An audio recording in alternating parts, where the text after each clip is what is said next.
Welcome to the Huffing Spirit Podcast, where we take you from the sacred to the profane, from the serious to the silly, from the outer to the inner, and from the guru back to you.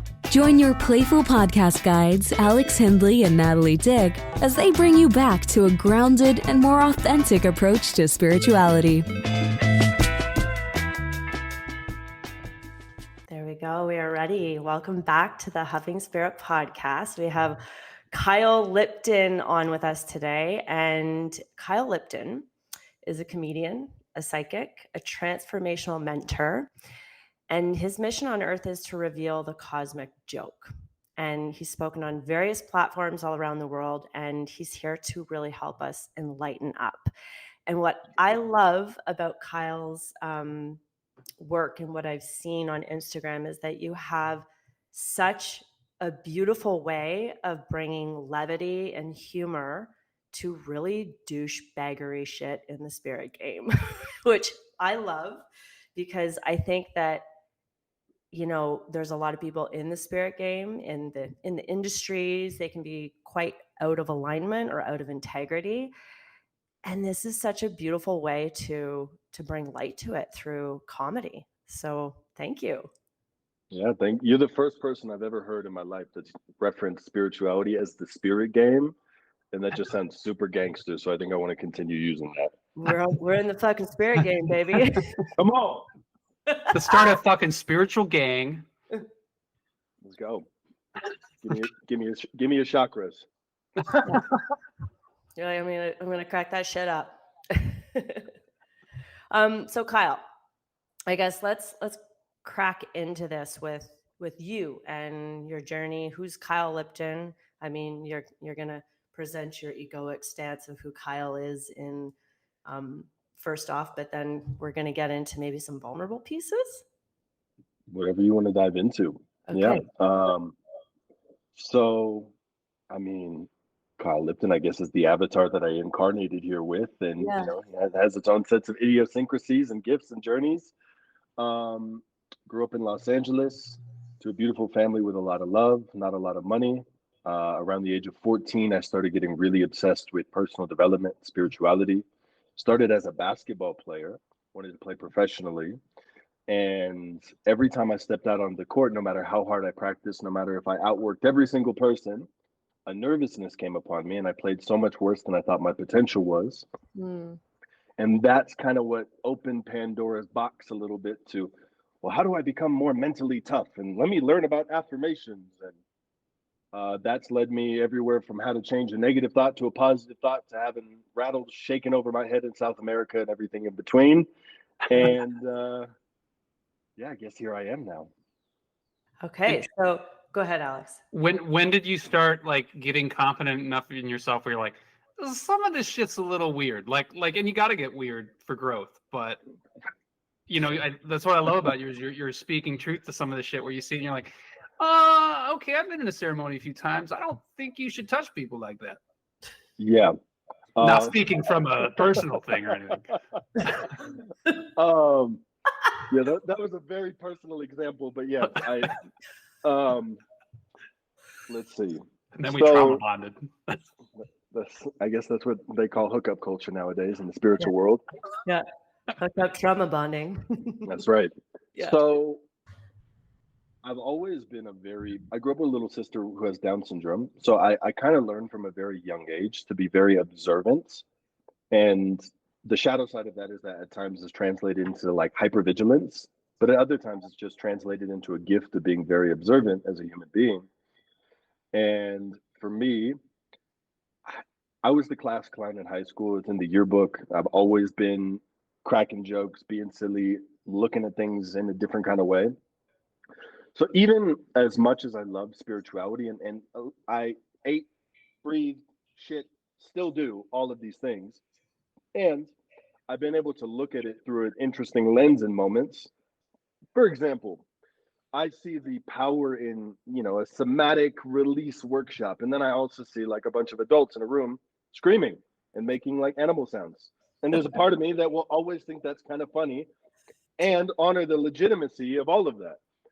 So Yeah, I would say it's never left, and I've thrown myself into the deep end when it's come to personal and spiritual development, and I guess that's also really shown me just all the different facets and flavors, and the flavors I like, and the flavors that just aren't my flavor.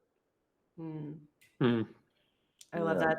This is reminding me of a story, Alex, that you told me about a recent workshop that you went to. Well, and I also said I wasn't going to talk about it. Oh, So edit out. yeah, maybe we'll edit it out. We'll see. Kyle, so I went to the somatic experience last week, and it was wonderful. And I'm really into the somatic work because I think it's like the feminine body, ground up approach. Before you go, like I see a lot of parallels in you, Kyle, and you, Alex, because Alex, his form of healing is humor. It is a way to really kind of go in and just like break shit up in the most beautiful and powerful way. And he's literally one of the only people that I know who can say pretty offside shit, but get away with it in a really powerful, healing way. I don't know how he does it, but he does. It's not always consensual, but it's always sensual. Yeah, it's my kind of dude. But anyway, I don't know about the not always consensual part, but I still vibe with what you're saying. I'm not condoning his behavior. I wanted to like lay you up to that because like you are like very much a man of integrity, but like your humor is like fucking on point. Anyway, continue with the somatic experience. Well, so we're there, and you're in this posture, and you're releasing, but then like the person's like, okay, now imagine your mother is above you, and you're saying, "Help me, help!" Like, and the whole room starts going, "Help me, help me!" Some people are moaning in ecstasy, "Help me, help me!" And then other people are like a fucking ghoul, "Help me!" And I'm like trying to hold posture and not fucking laugh and like ruin the sacred experience for other people. But at the same time, it's like you loved the experience, but you're seeing both sides of it from your own perspective. And I'm in awe of the people there doing the work, right? Like that's not easy to do.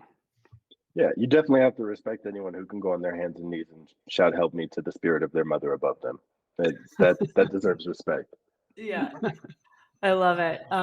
So Kyle, tell us a little bit about your work as a psychic. So, almost a decade ago, I had a mentor of mine who shared with me a way to awaken to more of my own intuitive abilities, and he goes, "Just practice trusting your first thought."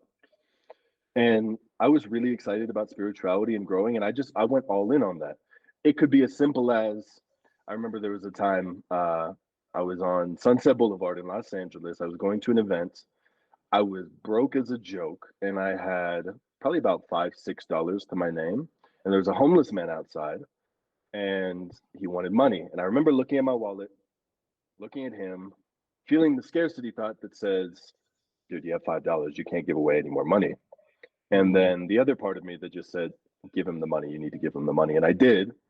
And funny enough, a client for another job, another little company that I had back in the day, paid me unexpectedly that day. And what I really realized in that experience, and what I've realized in so many experiences, is that trusting my intuition will never lead me astray. And I have gone to the scariest freaking points of putting myself right on the line to speak to that from a place of integrity, not from reading Abraham Hicks or learning it at a workshop, but just really going, okay, I believe your intuition is like God, source, the divine, whatever you want to call it, speaking to you.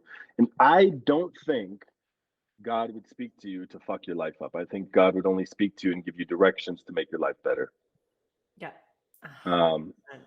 So that was kind of my awakening points. I remember specifically, I had a friend, we were on a walk, and I saw a vision of his soul being strangled. And it just came to me, and I felt this thing. I was like, should I share that? Like, we're just, we just had lunch. We're just kind of walking like normal dudes. And I shared it with him, and his eyes got white. He looked very shocked and surprised. And he was like, "Dude, I've been having trouble expressing myself." And what I really learned is that things will only get better by trusting my intuition and psychic abilities. And then that's led me to helping people with that and using it as a way to help people transform. Wow. I love that so much. And I'm always so curious because I work with energy, and I think that intuition is, again, like God's way of speaking to you, whether God source, whatever label you want to put on it. I'm always so fascinated because, like, I teach women mostly, well, pretty much all women, guiding them back to their own intuitive process and energy within them. And I'm obsessed with, how do we kind of metabolize or compute energy? How do we access that? Like, what way does it come to us? And some people, it's like claircognizance, it comes through the body, it's a knowing. Some people get visions, like it's auditory, or it's, in all these different facets. So I'm super curious, like, how does that intuition come through you? And that, like, how do you confirm within yourself where you're like, oh fuck yeah, that's it? That's a great question. I would say in the beginning, it was a lot of vision, like more clairvoyance. One of my friends called me a clairvoyant comedian, which I really liked back in the day. That. But now it's pretty much everything. I'll feel stuff, I'll hear stuff, I'll get a message, I'll see a vision. And for me, the process of trusting that I was on point came from me being willing to not be on point. Right. So meaning I put myself on the line so much and go, they might think I'm crazy, they might think I'm nuts, they might think I'm off, but time and time again, my experience was only confirmed. And even to the point where I had been in sessions with clients and I could feel they weren't really receiving it, or they didn't, like, I don't know. I could feel they were kind of like, I don't know how that lands. Their disbelief, they're blocking it. Right. And for me, I had moments earlier where that would trigger my own insecurity. And then 2 weeks later, they'd send me a message and they go, oh, that thing you said actually happened. Or I am experiencing that, which led me to go, even in those moments, even when I feel like they're not fully feeling it, I can trust myself. I remember I was at a party when I was living in New York City, in Central Park. And there was a woman I had just met, probably in her 50s. And my first like visceral instinct was like, there's something going on with her liver. And listen, we just shook hands like 5 seconds ago. That's possible. That happens with me. Yeah. Yeah, no, and what I'm saying though is I didn't want to go right away and go, there's something wrong with your liver, lady. No. But I remember sitting on it and going, okay, should I tell her? Should I not tell her? It's weird. And then at some point there was a moment and I shared it with her and she's like, yeah, I actually have been having some stuff going on with my liver lately, which once again, I'm more, there's this phrase that I've been seeing. It's like, do it for the plot twist. and that's been my mentality a lot of these times. When I'll get a download, I'm like, well, do I want to not say anything or say something and see where synchronicity leads me? And yeah, 9 times out of 10, I choose to see where synchronicity leads me. And it's usually pretty awesome. And it sounds like there's a bit of like the Tao at play at like what you're doing, of like the having control and then letting go at the same time. I've never thought about it that way, but yeah, it's essentially I get a download and then I choose to share that download, which it does imply me having to let go of control of what happens from sharing that. That's really cool. I like that because like even Alex and I were kind of trained, or we did the same path of schooling, and that's why we met initially and why we're doing this podcast and talking about spiritual douchebaggery. And then we're like, we should make a podcast. So we were always taught by our mentor that emptying out so that you can be that real clear channel for spirit, God, whoever, whatever, to come through you. And I always I've been doing this for just short of 11 years. And I always find that the moment, and I'm going to ask you, like, if you've had experiences like this, the more you let go in the session and allow spirit to kind of come through you, it is a truly letting go process where there is something more powerful than Natalie right here. Mm-hmm. There's something way more fucking powerful. And when you let go and you let that enter through you, you become the conduit of such immense power sometimes. Does that happen? Does that happen for you? For sure. I mean, there have been times where I'll, before I go into a session or before I go on a podcast, I'll say, like, God, use me. Whatever wants to come through me, whatever wants to be shared, use me. And it's less about having to do a specific practice or say something to myself or do a meditation before him, but it's literally just like for me, it feels like a switch. Like I literally just switch into a different state of being and consciousness. Yeah. And I have so much trust in that state of being and consciousness that it's very easy for me to just turn Kyle off. Yeah. Yeah. And I'm glad I'm confirmed that, because it is like a switch. You're just like, it's like, here's Natalie, and then I'm going to go in here, and it's like the visual that I get is like I kind of hollow out. I'm like, I let this big force kind of move through me, and it's way bigger than me. For sure. And that's the really cool thing. I feel like I live my life just in a constant listening to my intuition.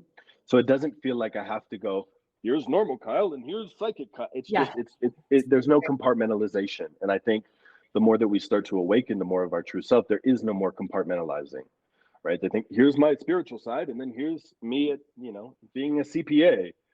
There's no in between. And that is what I would call like a state of wholeness. Yeah. Yeah. There is no separation, just distinctions. Yes. So in your path of learning to listen to your intuition, have you gotten into trouble by not listening to your intuition? I wouldn't say trouble, but I would say like jail time or anything, but anything. Well, you don't know my past. No, I'm kidding. Hey. Back when I was in cell 68, I was doing readings for all the inmates. No. Why do you think I'm in Peru? What do you think I'm evading right now? I wouldn't say gotten me into trouble, but there has been moments where it's like watching a movie almost sometimes. I'm like, I can see why this is all manifesting now, because there was that's why, like, when I help clients and they tell me like a relationship ended out of left field, I'm like, the relationship didn't fucking end out of left field. Give you a good example. I had a client of mine and she was like, this guy and blah, blah, blah. And we just broke up and he was this and this and this. And I asked her, first I held space, just, loved her exactly as she was. But then I asked her, I said, were there any red flags or weird feelings you felt in your body that you ignored because you were infatuated with this man? She goes, well, yeah, there was this and this. And I was like, well, it didn't come out of left field then, did it? And then we got to the point where I helped her see how all of these little micro decisions, and I shared with her this analogy, like God will, there's a feather, there's a rock in a truck, right? First, God will tickle you with a feather and go, hey, might want to listen to this. And then you're like, nah, F that. And then God throws a rock at your head and you're like, that hurt. And that might manifest as an argument out of nowhere, or them being defiant or whatever. And then a truck comes, which is like the last call of God going, hey, this person's going to cheat on you and break your fucking heart because you didn't listen to some of these little things that were happening before. Yep. Right? You chose to ignore these. Now we needed to give you something bigger so that you would actually have enough pain to experience it. And a mentor of mine, he said, listen to the whispers before you have to hear the screams. But then he also gave another distinction. Shout out to my buddy Oren. He treat the whispers like a scream, and life becomes more graceful. I love that. That's so true. Yeah. Speaking of red flags, like, I think every girl has those red flag relationships. You're like, oh yeah, I think we're in love, and then you're like, actually, I saw those flags from the beginning, and it's so true. So true how that happens. After my second post about having a soulmate on Facebook, I got embarrassed, and I was like, listen, I can't let people see that I've had 2 soulmates that I was so committed to and been proven wrong both times. So, well, and I think what's interesting too is, like, you could break this down from like a Jungian standpoint too, where I almost think the trickster archetype is doing the same thing. Like, hey, you need to start acknowledging some of this shit, and it'll start kind of red flagging from your subconscious until, like, it could be apocalyptic if you're not paying attention to it. Yeah, 100%. 100%. So some of the topics that I know that you're really kind of in love with right now is creativity. Do you want to expand on that a little bit? Yeah, I'm actually in the middle of running. I run a program. It's called Unleash Your Creativity, and the intention is how to get your best creative work out into the world in 8 weeks. Oh, cool. And there's a really great quote in the Gospel of Thomas where they say, "If you bring forth what is within you will save you. But if you don't bring forth what is within you will destroy you." Love that. Yeah. And to me, how I relate to that quote is your creativity, your artistry, your voice, your self-expression. The more you bring that out, the more life becomes magical. The more you suppress it, the more all of that creative expression and power turns inward, and it can kind of cause havoc in a person. That might manifest as anxiety, illness, fear, stomach problems, digestion issues. Yeah. And for me, it's really like bridging the practical with the mystical, right? Giving people really transformative teachings and perspectives, and also holding them accountable to showing up, to celebrating themselves, to having a group cheering them on as they lean in. I had one of the clients that's in the space. She just created like her first ever comedy video, and it was kind of like a spoof of like a cologne commercial, but like the spiritual version. Nice. And she shared with me, she was like, "I've never had that many people engage with my work before. I'm having people write to me all of these long posts sharing with me how they inspired them. An old best friend of mine came back into my life and shared with me some things and about how I've helped her." And to me, it's like all of those synchronicities were waiting to be unlocked the moment she decided to step into that version of herself. Wow. That's powerful. Yeah, thanks. That's amazing work you're doing. I appreciate that. Yeah, I love using creativity and everybody has such, it's our sacral chakra. It's like the place where we birth life, especially for women, but it's same with men.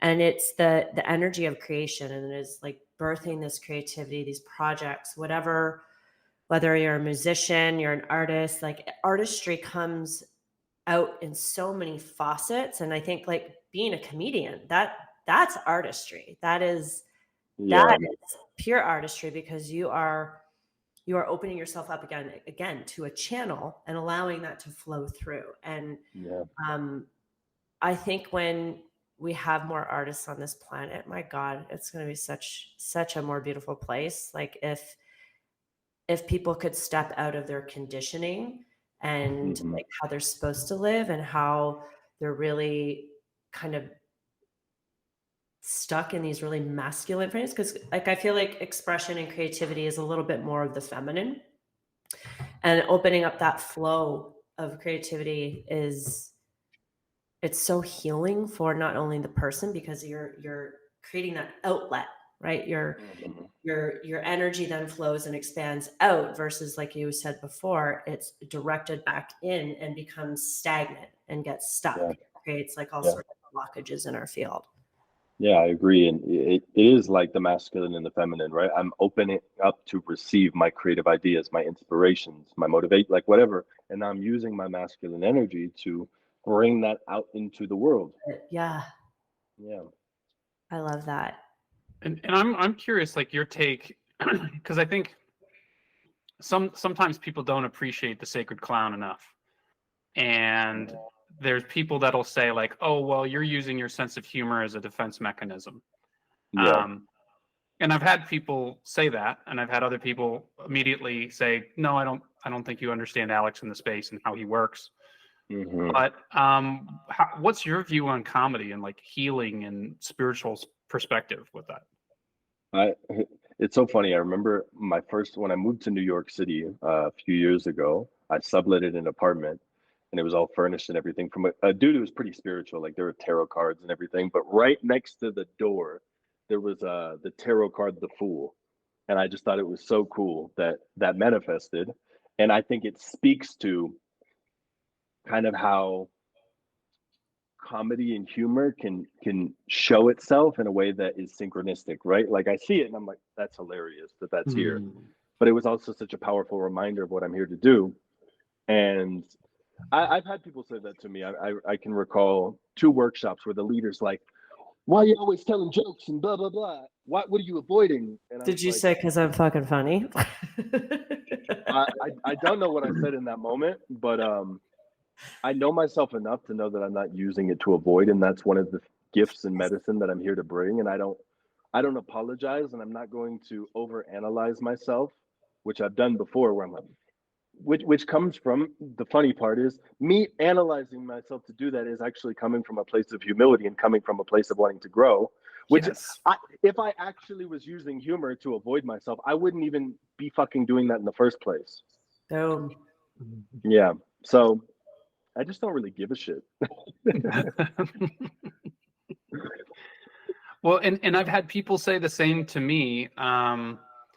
And I've been in sacred space where they go, okay, what can we do to process this? And they'll go, well, you can chop wood and you can move your body and you can breathe. And I don't hear anybody be like, you can fucking laugh. Yeah. And this is what I love. You know, I like to look at things from the end, right? What's the end game of the spirit game, as you call it, right? The end game of the spirit game, I'm imagining from my perspective, as they say in the Bible, I'm not Christian, but I like this quote. It's, you will enter the kingdom of heaven through the eyes of a child, right? And a child is playful, it's adventurous. Curious. A child. I'd be scared if I had a kid that never laughed. Yep. Curious. They have a great sense of humor, right? And I like to go, okay, if that's where everyone wants to go from being more spiritual, well, why not just start there? Why not start from a place of levity, start from a place of humor, start from a place of playfulness, start from a place of adventure?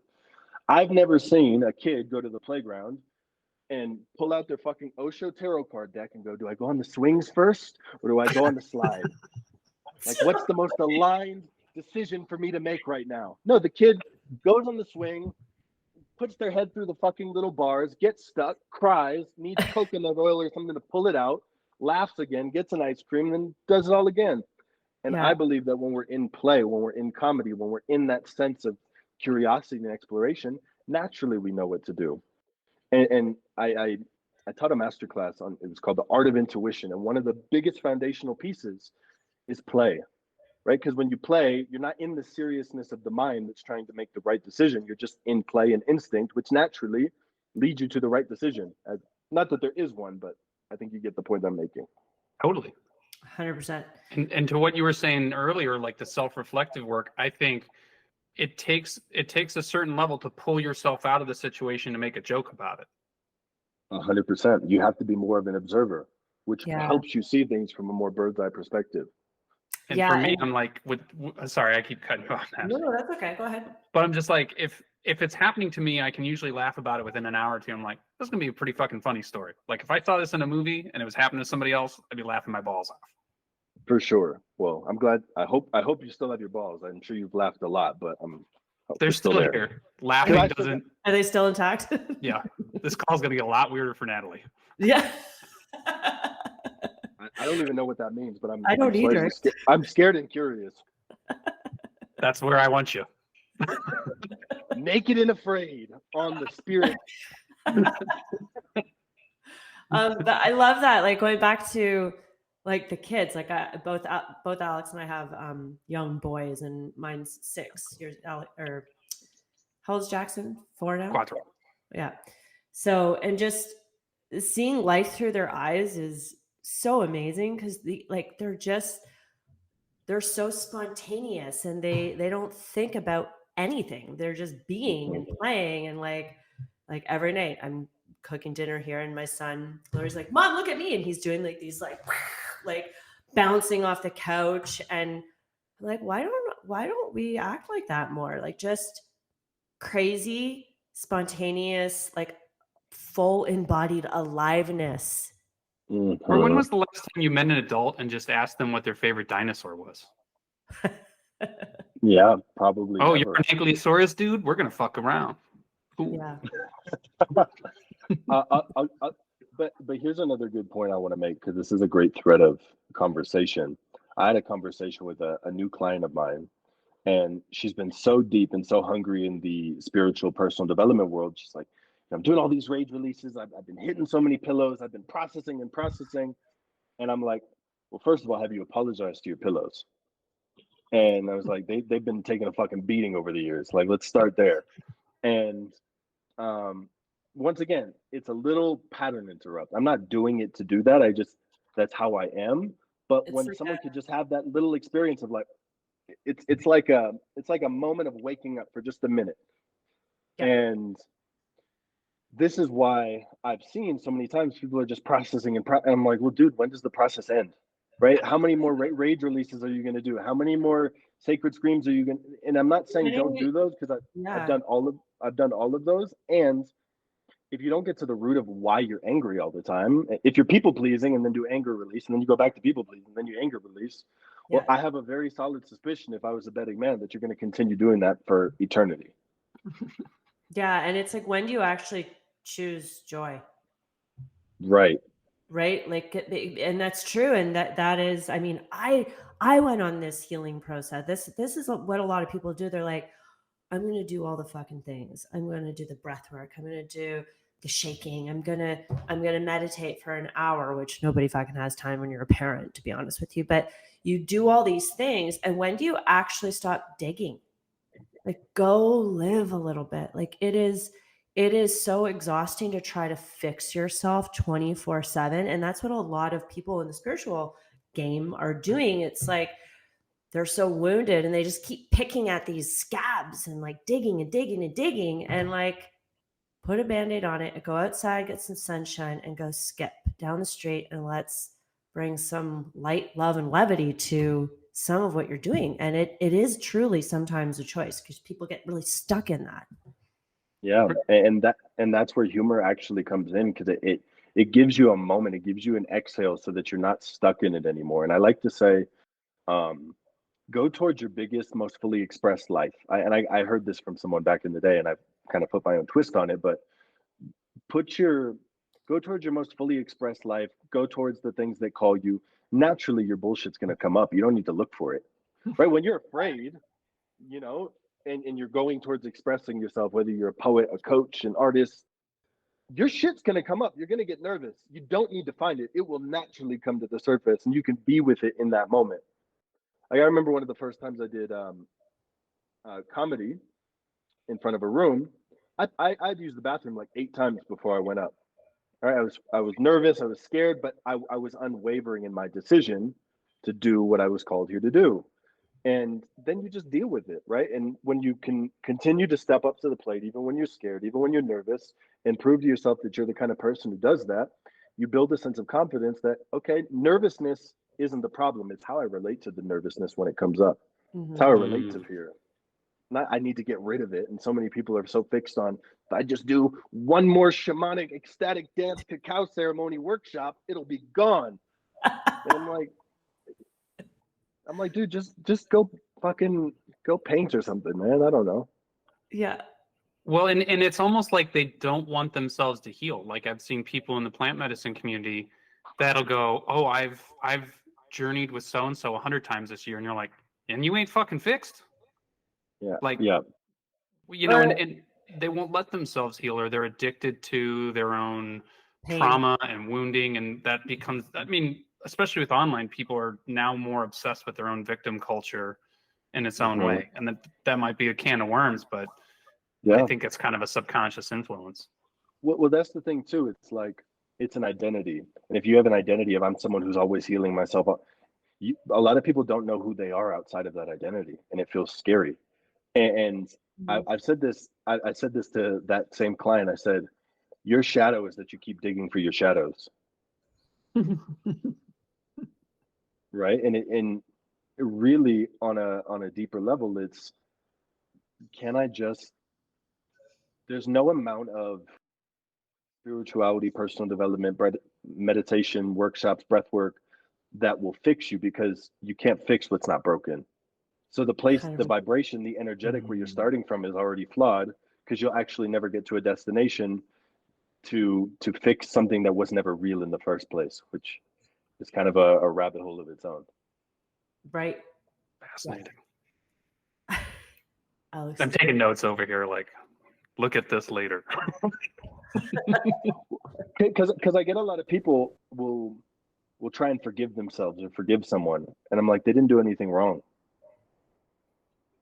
right? And letting that simmer, I'm like, you don't need to forgive yourself, you just need to accept yourself. Yeah. You don't need to forgive that person, you just get to accept them because they showed up exactly how they are. And every time you argue with reality, you suffer, right? You're not God, you don't get to right their wrongs, and you don't get to decide what is right and wrong. You just get to decide what you'll accept and what you'll tolerate and what you're available for. But love is acceptance. If I can accept you exactly as you are, doesn't mean I want you in my space, doesn't mean I want you in my bed, doesn't mean I want you in my kitchen at 2 a.m. But it means that who you are is who you are. And anytime I try and argue with that or change that, I suffer. Yeah, I love that because it's the process of surrendering to what is and allowing, and then eventually pulling yourself back to yourself so that you're no longer engaging with something that is out of alignment with yourself. Right. And out of alignment and wrong are two totally different conversations, and they'll give you two totally different experiences in your body. Yeah. I love that. Can you speak to that more for the people that aren't as accustomed to feeling that? So I could go and eat the cheesiest, most greasy pizza known to man. It's not wrong that I'm doing that, but I am going to feel like death the next day. I could go, it's not in alignment with me. My body's saying, don't do that because I'm not going to feel good. But that doesn't mean that there's anything wrong with the pizza. Right. Yeah. So I don't know. It was my first ever pizza analogy. I'm warming up here. Pretty good. I mean, I'm the opposite way. Like I've got to feed the beast. You love your pizza. whatever fuels the chakras, man. And it's funny because I have a client I was talking with the other day, and she's got a friend who's really rigid in her nutrition. I call it neurotic nutrition, where she like counts every calorie. And she was telling me the other day, she's like, I went and got nibs. And I'm like, okay, so what does that mean? She's like, well, April told me that it was bad for me. And I said, is it bad? Is it yeah, it's candy. It's got like, coloring in it. It's probably not good for you, but like, are you really desiring that, right? Is it filling something that you really like? And she's like, yeah, like I want it right now. I'm like, then eat it. Are you going to die? No, eat the damn candy. Like, so it's this like internal struggle where she's not making a decision because she thinks somebody else told her that it's bad. And I'm like, eat the candy. You're not going to die. Enjoy it. Don't eat the candy every fucking day, but there's so many, there's like morality, like attached to so many like little decisions, and people get stuck on these things. Yeah, and you suffer more from, your health is going to deteriorate more from your own neuroticness and your own self-judgment than it is from eating a fucking Skittle. And the one who's giving her advice is the one who's like suffering the most. Right, which is like the blind leading the blind. Yeah, it's I find it fascinating because I mean I have a nutrition background, and I was very much in the health space, like as a health coach and holistic nutritionist, and was very focused on the physical aspects of my healing because that's the first place where my body was like, I need to get your attention. Hurry up, listen to me. And so I wasn't listening because I was so mental that my body's like, yeah, well, guess what? We're going to break down.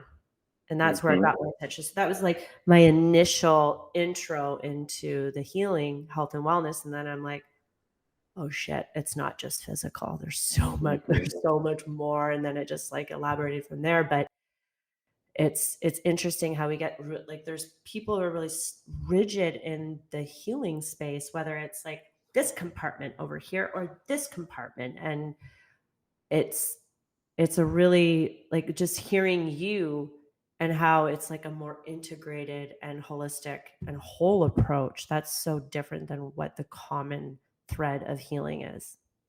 And this is where I get, thank you for that. This is where I get interested in, say, like epigenetics, right? Your literal genetics can change based on your own transformation. People who couldn't eat gluten before, who felt like shit, can now eat bread, right? So once again, that's to say these things aren't stagnant. Are you related to Bruce Lipton? I wish. I was gonna say, I was like, you're talking to the genetics. I was like, I wish. Oh, he might be my long lost uncle. I don't know. I would go with that. Find a paternity suit. Figure it out. Yeah. Yeah. Well, I hope I don't get sued for like fraud or defamation at some point by Bruce, but I think I'll just rock with that from now. But even, like we can take it up a step further. Everything's energy, and then like using your intention to, which I call it magic, when you are utilizing your intention and energy to transform the things around you. So say you're out at McDonald's and you're stuck. Like, I hate McDonald's. I don't like it. I think it's like garbage food for the planet and for most humans. But if I'm stuck on the side of the road and I got to eat a Big Mac, girls got to eat a Big Mac. But utilizing your intention and a little sprinkle of that magic and allowing yourself to say, hey, I'm going to bless this food. I'm going to use the energy to allow it to be somewhat nourishing to me. I believe in that. I believe that using your intention, using your thoughts as a means to morph and change the actual nourishment. I mean, there's so many studies on this too. Eating Magic Macs.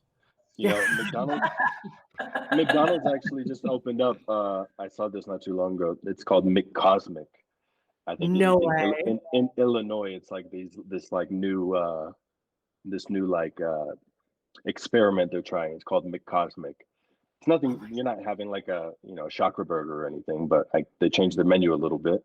And but to go even a little bit deeper, right? Where you started from was being neurotic about food and rigid, right? If you think about digestion, right? If you can't properly digest the thought because it's rigid, that's going to cascade down into your digestive system, which means your experience of how you're holding the food in your consciousness is also experiencing how you're receiving it. But if you can digest exactly what you said, you're like, well, I'm going to use this to nourish me, which once again is kind of like turning the wheels instead of it being a rigid, stagnant thing. Well, then your body is going to be able to process it more because it's in a state of relaxation. They call it rest and digest when you're in that more relaxed state, which then automatically is going to make you, because this is a cosmic joke. This is a great example. People are neurotically trying to eat healthy, but because they're in such a neurotic stress state, their body can't even properly receive the nutrients because they can't even absorb it. Right. You're eating grass-fed beef and you're receiving, grass-fed nothing. And you see these studies of like the blue zones. They got these like Italian men just like hacking darts. They live to 125. Do you know why? Because they're connected to the earth. They're like in sync. There's community. Like, there's so much more to like just the physical computational reductionist approach to health, which is what most people follow in the guidelines of health. And then you've got, like, again, the cosmic joke is like, hack the butt, enjoy life. Like, I'm not promoting smoking by any means, but like, you see those people who are really fucking. I wasn't sure what you were talking about with like hacking the butt. I was like, I think she said bud. Oh, bud. Butt of a cigarette. Yeah, just hack. I also felt confused by that. Just I was like, are we talking about butt hacking now? Like, no, I'm not like smoking fecal transplants and stuff. So I guess we call it up here in Canada. I'm in Canada. Alex is in Michigan, but we call it hacking butts. It's like, I got it. I got it. So I'm not putting anything in my butt. Yeah, I'm a weird dude, but my spirituality goes so far. The buck stops here, people. Yeah, but yeah, you see all these people who have like, they don't live in that templated idea of what is health, and they like, you see that cashier who's just the nicest, most loving person, who's just like connecting with everybody, and she's just living the most basic, simple life, but she's like really embodied in her authenticity. That's the kind of shit, when I see those people, I could pull up a chair and I could just just take them in. It's so cool. Lovely. And it's like, if the biggest thing you're worried about is a chia seed or like oatmeal, you need to worry about bigger things. And I don't think you need to worry at all. But if that's the biggest thing you're concerned about is a chia seed or a Twix bar, I would say use that as a sign instead of focusing on that, to go, why am I so fucking focused on a Twix bar or a chia seed? Yeah. Is there something bigger that's calling me in my life to where I wouldn't even have to be thinking about this anymore? Yeah. And like, I think about like, I'm this soul in this human body. I want to experience everything. Like I want to taste candy. I don't want to smoke a cigarette, but like we're here to experience things, not to cast so much judgment on ourselves, which when we get into these like really rigid ways of being, I think I used to live like that. It's harsh life. Yeah, I get it. Yeah. So Kyle, I've got a twofold question for you. Like, where do you find the hope in spirituality, and like, what's the douchebag cringe stuff that you're just like, oh God, like for me, I'm starting to see people identify as medicine carrier on LinkedIn or shaman on LinkedIn. That's something that's bugging me. I didn't even know. When I think of LinkedIn, I always think of like some dude who's 45 in a suit who's like, I help people convert their funnel. I've never seen a medicine carrier on LinkedIn, but that's cool. Yeah, I mean, what I get most excited about when it comes to spirituality or, you know, human potential is integrity. It's authenticity. And for me, I've seen so much snake oil, right? You know, when I see someone just flat up call themselves a shaman, and then I'm like, well, the people that I sat with last year, the woman from this tribe in the Amazon, she went through a fucking initiation where she had to walk through the middle of a jungle, survive on nothing but ayahuasca, combo, and, you know, water that she'd find from rivers or whatever, almost hang herself. Someone had to literally cut her down with a machete because she was so miserable. I'd rather have that person walk me through the darkness than some person who's like, I'm a shaman now. That is where my little red flag meters go off, because my question is, what have you done to really? And it's funny, even the people that are like shamans, as we would call it in the West, they don't even call themselves a shaman. No. So yeah, that it irritates me, and it's more concerning for me. Like when I have people that I know that are in my network that are like, I'm going to do ayahuasca for the first time, and I'm like, well, just make sure who you're sitting with is someone who you really feel comfortable with and integrity with. And every time I've ever sat, it's been with someone from the Amazon or someone from a tribe or someone from whose lineage was that. I'm not saying there can't be great people that are off of that path, but I'd be questionable, and I would really feel into that. Not to say that there aren't people that are shady that are, you know, from the Amazon, plenty of that too.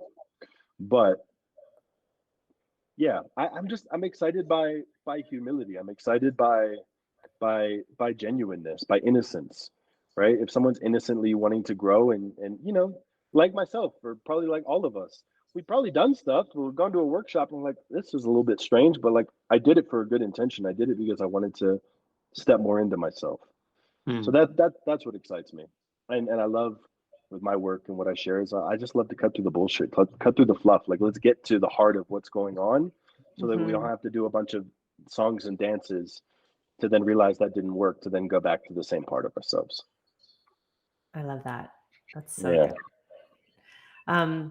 So Kyle, if for our audience that is listening, we always like to give like a little bit, we don't like homework, like what's a little sample of something that you can give our audience that would guide them back to themselves, whether it's like a little tidbit. Go eat a piece of candy. No.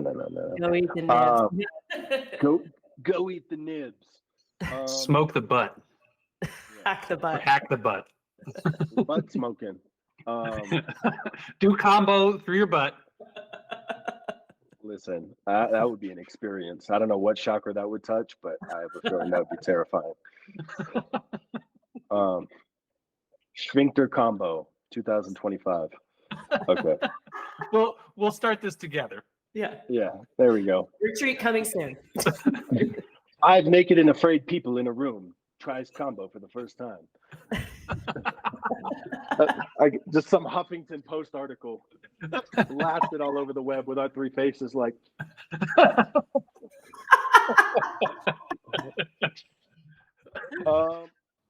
practice trusting your first thought, right? Just practice being in a state of listening. And it could be as simple as go to Whole Foods right now and get almond milk. You're like, well, I don't drink almond milk, but you just practice trusting whatever it is, whether it's big or small, practice trusting it. And the other thing I would say is novelty. If you want to stimulate new thoughts or creativity or new states of being, don't brush your teeth with the same hand, drink your coffee at the same time, go to the same coffee shop.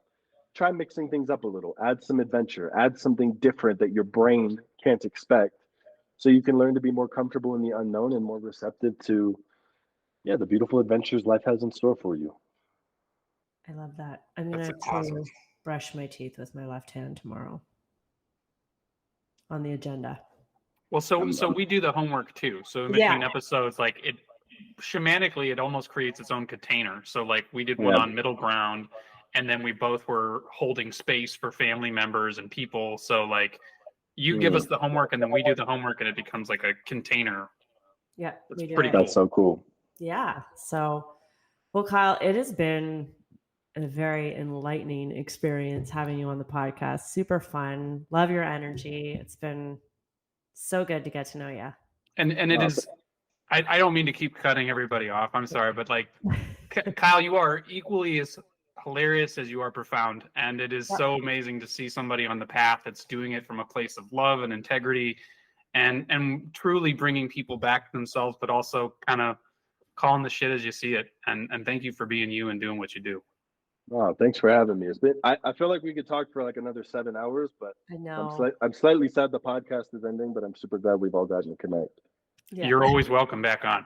Yeah, we'll probably have round 2, Kyle Lipton. We'll talk about that sphincter retreat that we're planning. into the sphincterverse. Let's do it. Check your email this Tuesday for first come first serve early bird discounts. Amazing. We're gonna Thank put you so much. 3 combo dots on your dot. Okay. Oh, Kyle, so fun. Amazing to hang with you on the podcast. And we will say where to find him as well through his Instagram.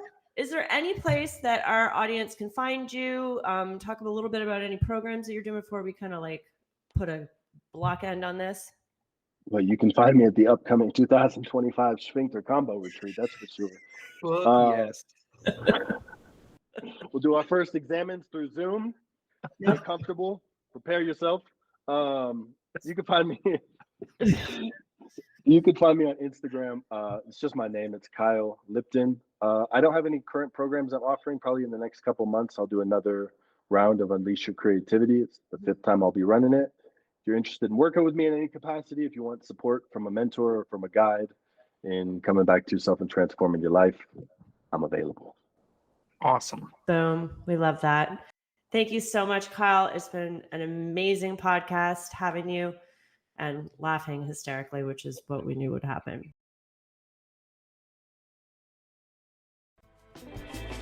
Thanks for listening to this episode of the Huffing Spirit Podcast. Remember, you are your own teacher.